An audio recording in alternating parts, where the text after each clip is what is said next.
আসসালামু আলাইকুম দর্শক, স্বাগত জানাচ্ছি বাংলা টিভি 71 এর সংবাদে। এখন দেখবেন মাসুদ মাহতাবের তথ্যচিত্রে বিস্তারিত সংবাদ।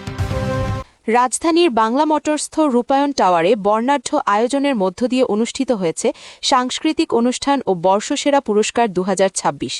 অনুষ্ঠানে দেশের বিভিন্ন অঙ্গনের বিশিষ্ট ব্যক্তিবর্গ, সাংস্কৃতিক কর্মী এবং গণ্যমান্য অতিথিরা উপস্থিত ছিলেন।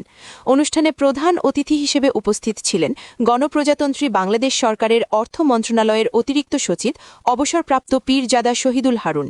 বিশেষ অতিথি হিসেবে উপস্থিত ছিলেন সাউথ এশিয়া ইউনাইটেড অর্গানাইজেশনের ভারপ্রাপ্ত সভাপতি রাকিব আলী এবং সিনিয়র সহসভাপতি বাবু। প্রধান আলোচক হিসেবে বক্তব্য রাখেন আন্তর্জাতিক খ্যাতিসম্পন্ন কবি ও গবেষক ড এস.এম. শাহনূর। অনুষ্ঠানে সভাপতিত্ব করেন সাউথ এশিয়া ইউনাইটেড অর্গানাইজেশনের সহসভাপতি মোহাম্মদ বশির আহমেদ। পুরো অনুষ্ঠানটি সঞ্চালনা করেন ফ্যাশন ও ডান্স কোরিওগ্রাফার হীরা সরকার।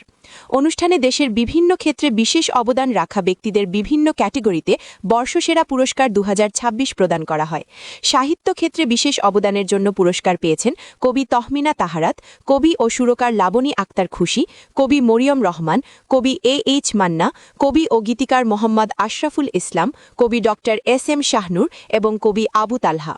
সেরা রক্তদাতা পুরস্কার পেয়েছেন দেশের সর্বোচ্চ সংখ্যকবার রক্তদানকারী জাবেদ নাসিম এবং মাহাদি হাসান শিহাব। সেরা নারী উদ্যোক্তা পুরস্কার পেয়েছেন আয়েশা রহমান রূপা ও মাহফুজা আক্তার। সেরা কোরিওগ্রাফার পুরস্কার পেয়েছেন মোহাম্মদ আলামিন হোসাইন ইসরাফিল ও হীরা সরকার।